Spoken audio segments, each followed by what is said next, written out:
A presentation about HTTP2. It is a new protocol for the web. New is relative, it's been out for a couple of years, but it's only recently got traction and effectively being used. Google has been a great promoter of this, as you'll see throughout the slides as well. What am I going to talk about? I'm just going to see if I can handle the resolution. First, I'm going to tell you what the current, well, I should now say old, version of the internet is. It's called a protocol called HTTP 1.1. Then I'll tell you how HTTP works, because you need to understand the inner workings before you understand the improvements HTTP 2 can bring. What does HTTP do? HTTP 2 do? What are the benefits and why would you use one over the other? There are some disadvantages as well. It's not all fun. I'll highlight those as well. And then we'll do some small performance comparisons to see if and how it actually makes an improvement. And we'll conclude a few things as well. First of all, who am I? My name is Matthias. I'm a system engineer and a support lead at Nucleus. We do hosting, we manage servers that run your Drupal applications. So my point of view is mostly server-side, where your point of view will be code or front-end mostly, I think. I used to be a PHP developer, back when PHP 4 was really cool, so that's old. I mostly do operations now, so I live at the command line on a Linux machine. And I strongly believe in the works of DevOps, and I will promote it wherever I can. I'm also a blogger at that URL, and if this talk is interesting to you, you can go to that URL/HTTP2. You can find a summary of the slides, a more write-down version of the content that I'm going to give you. This is an experiment. Last week I had the idea, hey, why don't I start a newsletter? I called it Cron Weekly. I haven't even sent a single newsletter yet. If you're interested in Linux news, feel free to sign up. Now, a bit of history before we can get to the actual HTTP 2 part. First, what is HTTP 1.1? It's a very simple client-server protocol. There's a client that requests something from a server, the server generates something and gives it back. So it's an entire protocol that relies on requests and responses. If the request is valid, the response can be valid as well. It's been in existence since '97. If you do the math, that's almost 20 years. That's a long time for a protocol to be used on the internet that we use on a daily basis that hasn't really changed much, except for, well, HTTP 2 that's now released. It uses a concept of metadata for requesting data. It's hidden in headers. You usually don't see it until you're debugging something cryptic, but that's part of the protocol that's built in. Without HTTP, there is no web. I think it's fair to say that. Sure, there's a network, but not the web that we're using today. And it's a very simple protocol, as I mentioned. It's plain text, which means it's very simple to read, but it's hard to parse. If you've ever had the joy of implementing some kind of plain text protocol, you'll usually find that whoever uses the protocol tries to hack around the limitations of plain text, and that's where it gets interesting to parse the context. Now, that's the idea of a request header to be sent in this protocol. For example, if you as a user would like to browse a website, you'll open your browser, which is called a user agent, and you'll type in the URL at the top. What actually happens behind the scenes, and what you usually don't see, is that there's a TCP connection being initiated to that endpoint, to whichever DNS is behind that URL on the default port 80. TCP means there's a lot of things going on in the background. You've got a three-way handshake, you've got a TCP congestion window, all those things that you don't really see in the browser, but that are fundamentally slower parts of the network that you're using.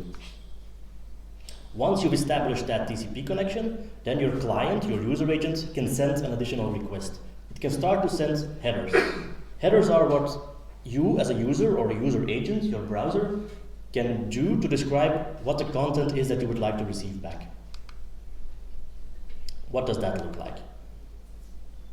Before I go into these, has anyone ever looked at the headers in the browser? Show some hands, wake up. Okay, most of you, great. You'll recognize all of these. First, to start, at the moment your TCP connection has actually been established, you'll say, what's the URL that I'm trying to achieve and what's the protocol that I, as a user, understand? Next is a header that will tell you what kind of content that you will accept. You can say, especially if you're doing some kind of RESTful APIs, I accept a JSON response, or I accept an XML response. If you put it like this, it's just whatever you have, send it to me and I'll figure out how to handle it. You can, of course, compress your content. As a user agent, you can tell the server, I understand gzip or deflate. Those are two mechanisms to compress content. Either one of those is great, just send me whichever you have available. You'll tell whichever host that you connected to, that's the DNS part and the TCP stuff that we saw earlier, what the actual site is that you're trying to load. Now, this can be anything. In fact, if you were to connect to any server and request localhost, that may very well be a valid website that you can retrieve back. So that the entire idea of having a name in your browser and the name that does or does not correspond to a website, that's just handled by the host header that you send on every request. And then you'll say who you are. Of course, this is just a piece of plain text. You can say whichever you want. Most browsers are honest, and they'll say that they're an Internet Explorer, they are Chrome, they are Firefox. There are a lot of websites that filter content based on the user agent that they get.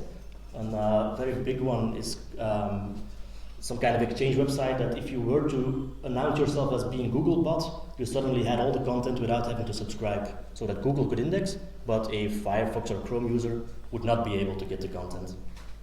Very simple tricks to just fool the internet. And there are very simple key value pairs. Now this is easy to write, and this is rather easy to parse. You have your key, semicolon, and a value. But you can put pretty much anything in that. There's no limit to either the key or the value. And that's where it gets interesting. Now, as a user agent, the moment that you enter a double new line, so you've been giving a header after header after header, if that's a new line and you add another new line, that indicates your request is done. The server will end receiving your input and start validating whatever it was that you requested. What does that look like?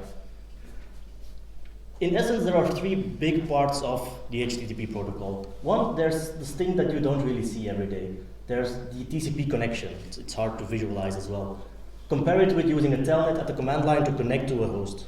This does the three-way handshake, the TCP congestion, all the things behind the scenes. Then you give your headers, end with two new lines, and the server gives you a response.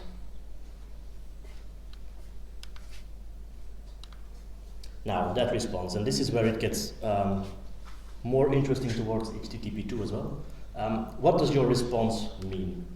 For example, the user requested some kind of URL, you've sent all your headers to describe the content that you want or can receive. The server is busy generating all its PHP, all its MySQL, it's calling out third-party APIs. It gets its content and it sends back HTTP headers and data. The headers are the metadata to describe your request, and then just your blob of data to be passed along. For instance, it will start by saying either an HTTP 1.1 200 status code, meaning everything was okay, whatever you sent to me, I understood it, here's my reply to you. The most other common user codes you'll see are, of course, 404, 500s, if some kind of Drupal error occurred. It can also say what kind of cache control it has, just to indicate that the server was busy generating a response. Maybe it would like the client to hold on to it a bit longer than the client would like. Just so the server at the next request does not have to be generated all again.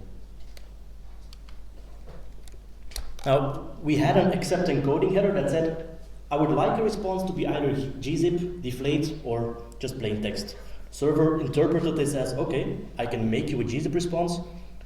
The content that's about to come to you, this is the content encoding. So whatever you had now, in fact, if you were to see this entire request, whatever comes next would be gibberish. It's the gzip encoding version of your HTML.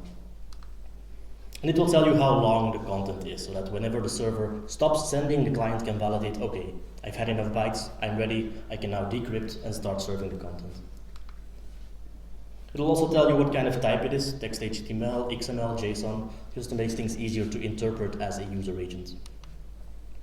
And in some cases it will tell the server that was used to generate the request. Not exactly useful, just from a debugging point of view, it's nice to have. In fact, most don't just say Apache, but say Apache with an entire version number, which reveals a bit too much information for your server. If you're a bad guy, that can be used to find hacks or anything specific to that version.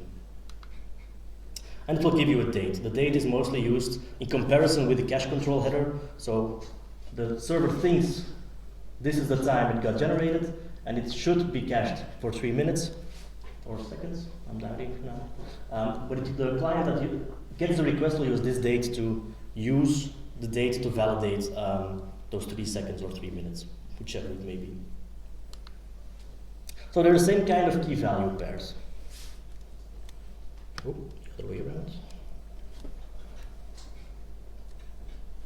Still readable? Sure.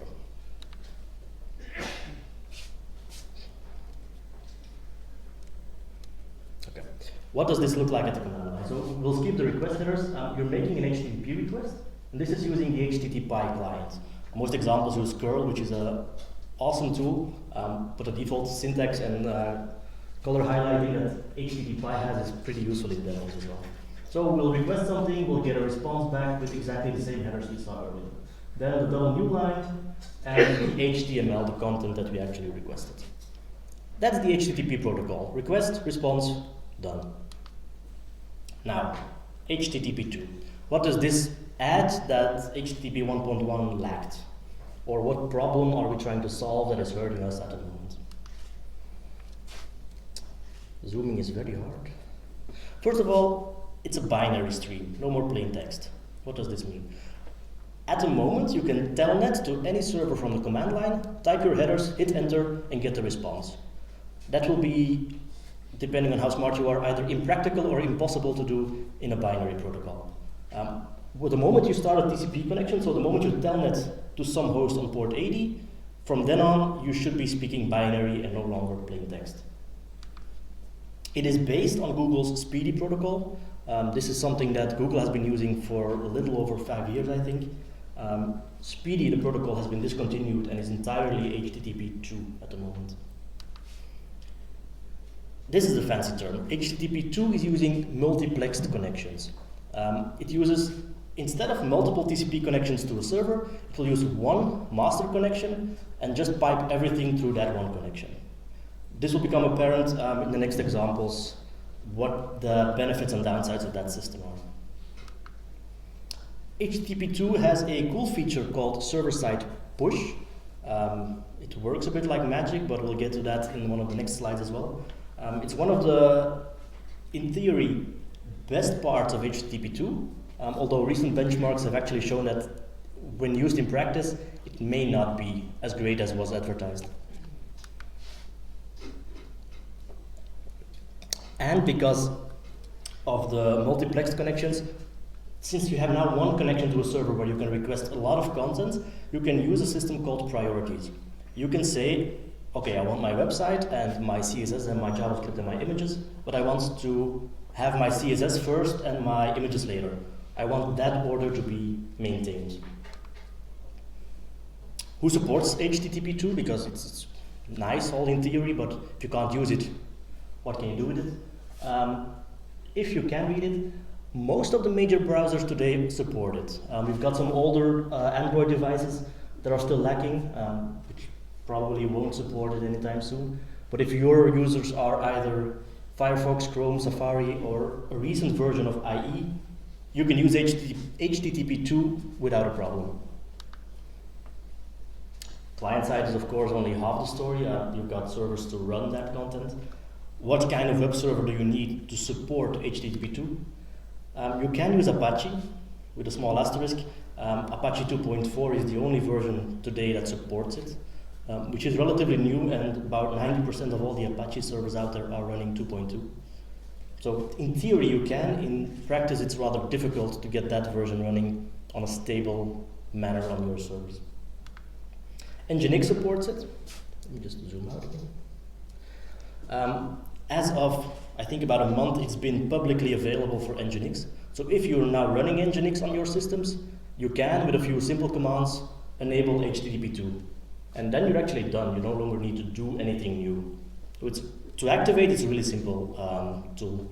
If you want, the slides will be up later. There's a link here to how you can enable that in Nginx.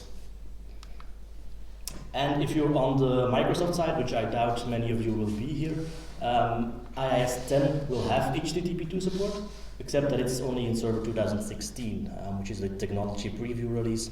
It's not generally available. So seeing as you're all Drupal and PHP and open source, my best guess would be most of you are running one of those above, and you have methods of running HTTP2. There are alternatives that have been rising more and more. Because of Apache and Nginx taking their time to implement HTTP2, others saw the opportunity to jump in. We've already had this market where Apache and Nginx have been sort of the boss on the open source web server side. H2O and HTTP2 have both been very active recently, have been the first production-ready web servers to implement the new protocol. And in many cases, they are used as a proxy before your Apache or your Nginx. So you usually had to set up where Nginx was the first to get your request, and then it would proxy to Apache or something else. These are even more proxies to put in front of your proxy, just to support HTTP2. Now, since about a month, both Apache and Nginx have had proper support. I'm not sure what that will do to either H2O or the other one. Maybe they'll die, maybe they'll live on. If I had to venture a guess, stick to Apache or Nginx. There's something else below. Bottom line right now, it is getting easier to support HTTP2. It has been hard because you have to self-compile everything, which leads to a scenario where most of the things no longer get updated. It's getting easier, but we're not there yet. In about 6 months, I think we'll have an entirely different conversation.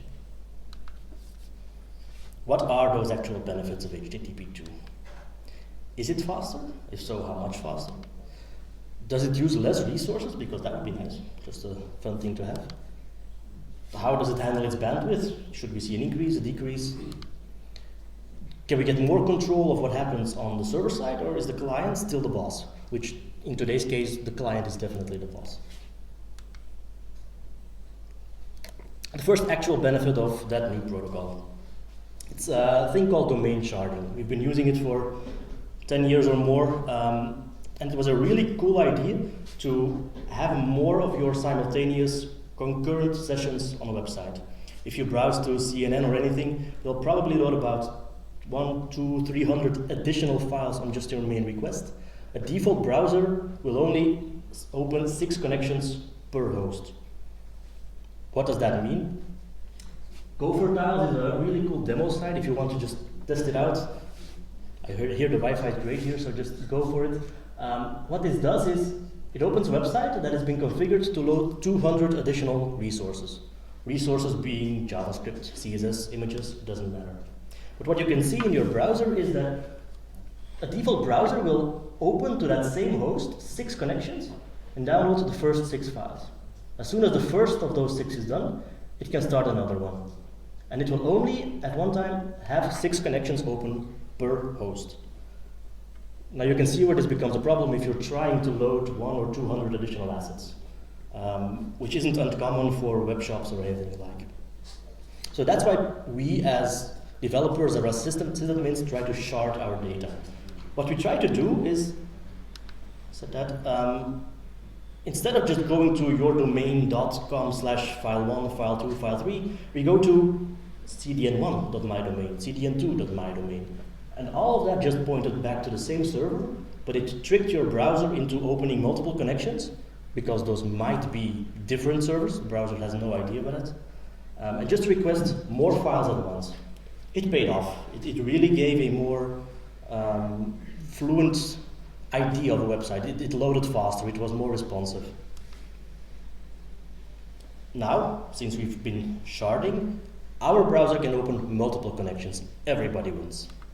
But a few that seem small, but are pretty significant downsides occur at that moment. First of all, your browser needs to do multiple DNS lookups. A DNS lookup is seriously fast, but it still takes 50 to 100 milliseconds. That's up to 100 milliseconds that your browser is just blocking, waiting for a DNS. And then it has to start with a TCP connection to the remote server. which if you're familiar with more low-level TCP, is a pretty complex process. It's sending packets, waiting for a response, validating the response, etc. And for some reason, TCP also has this idea of a slow start, that any new TCP connection that you starts off really slow, and it just gradually cranks up and cranks up and cranks up. It's just to find the bottleneck of the server, but clients are conservative in that matter and just try to take things slow. It's a bit like a first date. Now, despite those downsides, it was in most cases still beneficial to do this kind of domain sharding. How does HTTP2 fix this problem? First of all, we have no longer the notion of only 6 connections per host, because in this new protocol, we'll only have 1 connection at any time.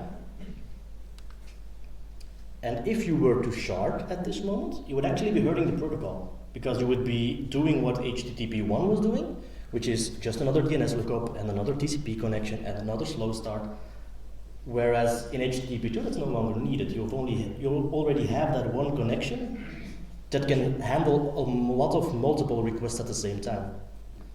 So multiplexing, and that's the biggest feature that HTTP 2 offers. That's also the biggest change, because in order to multiplex, in order to have 1 connection and send multiple responses, it can no longer be plain text, because in a plain text response, you don't know if your response was either the first, the second, or the third. With a binary multiplex protocol, you can have more metadata in your headers, the TCP headers in this case, that make that possible.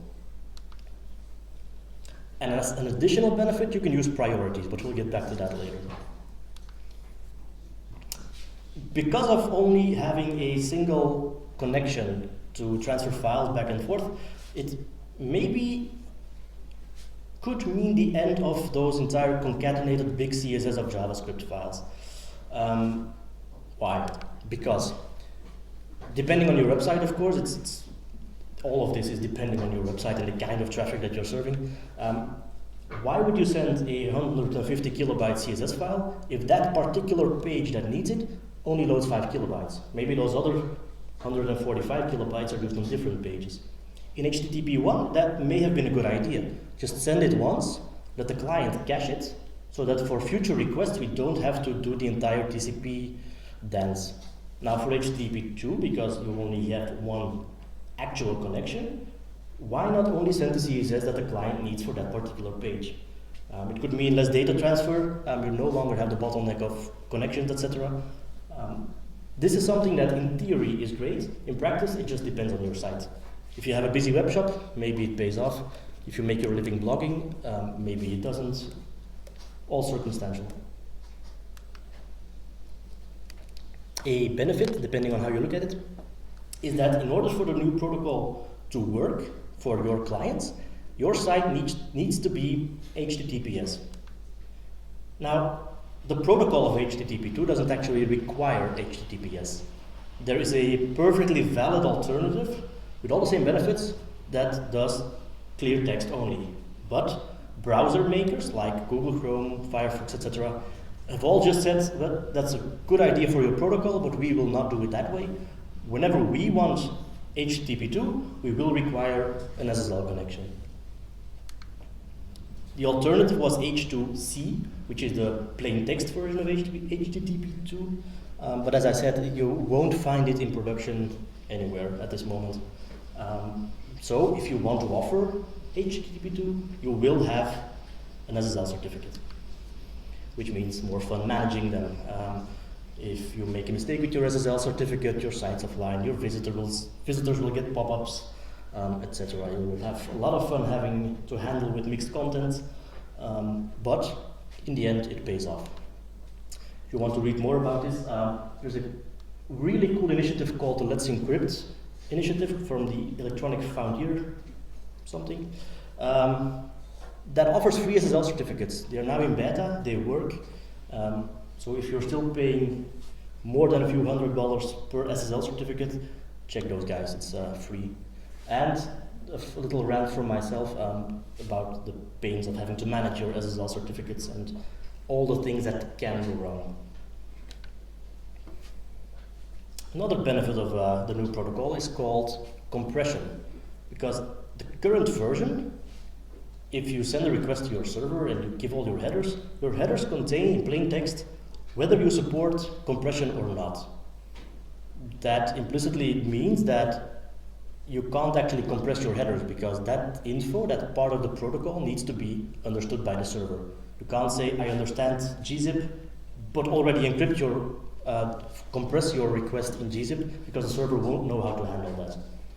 The new protocol solves that. You have a built-in method of compressing your headers. In the old world that never happened, and that actually caused for quite a bit of overhead. There are a lot of websites that send a ridiculous amount of cookies. Cookies are all headers. Headers are all plain text and are never compressed. And towards the end, they really start to add up to everything of the bandwidth and the traffic that you're generating. If you compress your headers, of course this is only for the headers, you can achieve a rather great compression ratio. Of course you're only sending headers, it's not like you're sending 10 megabytes of data, but for all the headers that you are sending, why not compress them? The standard that HTTP2 uses is called HBAC. HBAC is just their name for the HTTP compression. Just a small example, you can all read numbers. It comes down that in the old world versus the new HTTP2 world, you'll have about an 8-time reduction in size. Why not? Server-side push. This is one of those, in theory, excellent features of HTTP2 that we have yet to see in action. In the old world, you, the user agent, or in most cases your browser, would try to be smart and add its own kind of priorities to the request.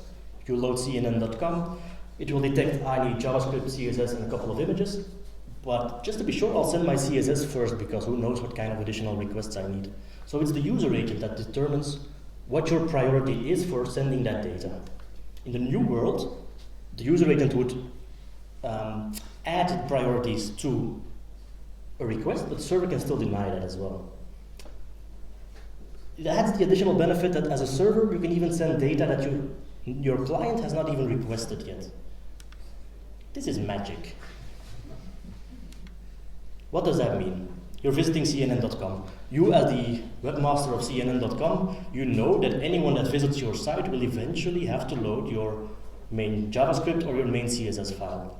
What usually happens is your client requests it parses the entire DOM, and then just goes out to fetch the CSS.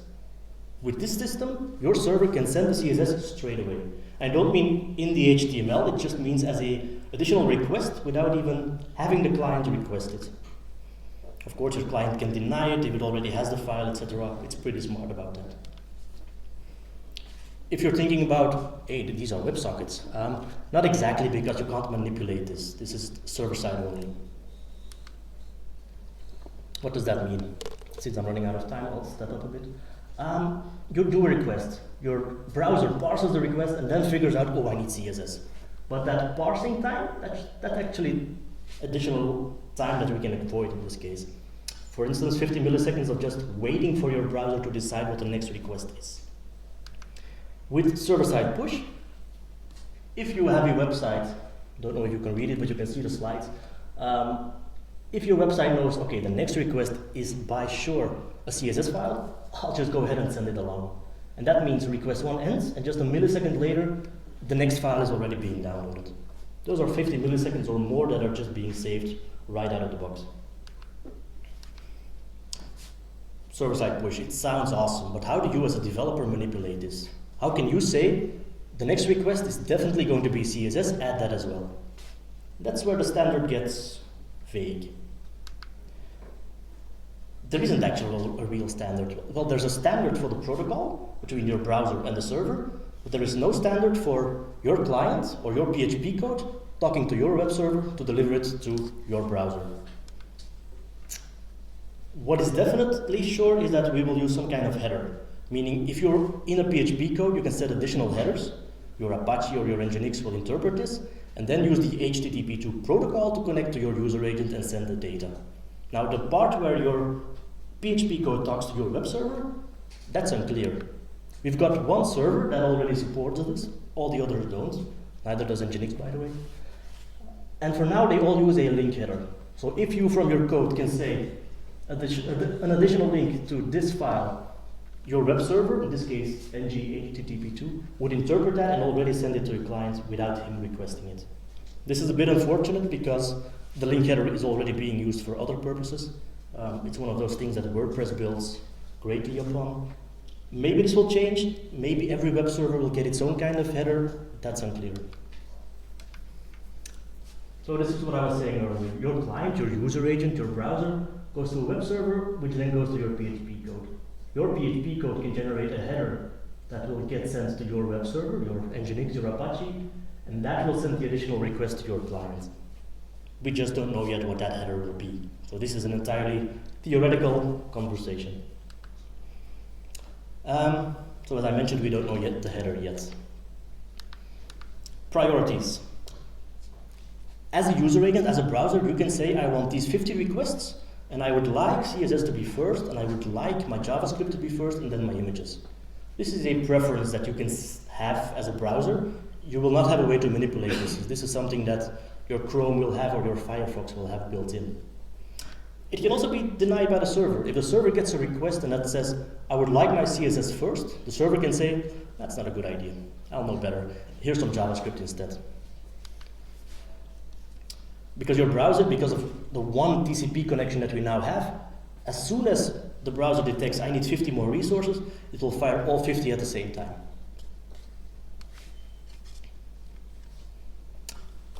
Another benefit of the new protocol, if you can call it a benefit, it's pretty much the same as the old protocol. You'll have the same status codes, the same response codes, the same methods, anything you like. So those codes that you remembered, still the same. Everything that you've done in PCR7, anything that you've done as a RESTful client, will also work on HTTP2. Just to sum up, if you implement the new protocol on your web server, you won't have to shard as much.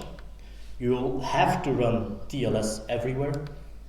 You'll have free header compression with HBAC. You can have server-side push if that turns out to be a sufficiently great enough feature. You'll have something called request priorities that you cannot really influence, just it's there as an improvement. But there are some disadvantages. First, it's hard to run in production. Most web servers that have it announce it as a beta. Some web servers crash depending on the kind of request that's received. So it's still beta, keep that in mind. The protocol itself took large steps in some area and baby steps in others. Most critics say that it did not do enough. This was the time to completely redesign the way that we do HTTP, or the way we use our internet. But this is a hard thing to align with all the decision makers on the internet. So the protocol took baby steps. But these are the baby steps that we can use to add additional features. It took almost 20 years to get this version. I guarantee you that the next version will be here in 2 or 3 years. Now for the biggest problem, I think. If you're going to support the old and the new version for your clients, you're probably going to be in a bit of a problem. Problem is, of course, relative. What is good in the HTTP 1 world is bad in HTTP 2 and vice versa. Remember domain sharding. Great for HTTP 1, but serious overhead for the new protocol. And it's new. These are stats that I got a while back. 13% of all the requests that were recorded in Firefox were the new protocol. That's a pretty low number so far. Maybe you're bleeding edge, maybe you want to give it a go. Maybe you don't want to take the risk and just wait it out a bit. But just to conclude, performance comparison, that Gopher tiles site that you should definitely check out. In the old way, it took almost 30 seconds to load this. Now this is a site with 200 additional resources per 6. In the new world, less than 2 seconds. Because the moment that you finish your first request, your browser can send all the additional ones and wait for the response without having to wait per 6 to get your actual response. This alone is worth it to implement. Few conclusions and then I'll wrap up. HTTP 2 is no silver bullet. It's a great protocol, but it will not solve your performance problems. If your site is now slow, it will also be slow in HTTP2, because slowness is probably not defined in the protocol, but in the application. But if it's already fast, it will only get faster. Supporting it on your site or on your server is relatively easy, because you only need to enable it on the web server. Excluding things like server-side push, which would have to be implemented in your code, most of the protocol is just a single checkbox or a single configuration parameter away. And everyone that matters, all the browsers that matter, already have this kind of support built in. And what I already mentioned, supporting both protocols is going to be difficult. Not impossible, definitely not hurtful, just challenging. Because what's good for the other and vice versa is just bad for the counterpart. That is the end of my presentation. If anyone has any questions, and if I have time left, then I will gladly answer them. Yes? Why did it take so long? If this was designed 15 years ago, it would have been super easy. Today, the web is dominated by Google, by Mozilla, by a lot of companies that we don't even know about, and they all have different interests. The one company wants to make advertising as delicious as possible, the other wants to protect your privacy and enforce SSL. And those two don't really they aren't good friends. They have mutual benefits. It's actually a miracle that this version got out, which is only because of Google's arrogance of just making its own speedy protocol, enabling that in its own Chrome browser, and just showing to the world, this works. Now follow our lead. How the user client knows which protocol to ask, because he doesn't know the servers? Correct. If you are a web browser and you connect to a server, you will add an additional header in that request, which says, hey server, if you understand HTTP2, so do I. Let's switch up. And that way the server can still say, okay, I understand that you speak a new protocol. Here's a new binary stream, let's talk binary from now on. But it's still, it all happens on the same ports, and your first request will always be the old protocol, just to determine if the new side supports it, yes or no. No more questions? Okay, thank you then.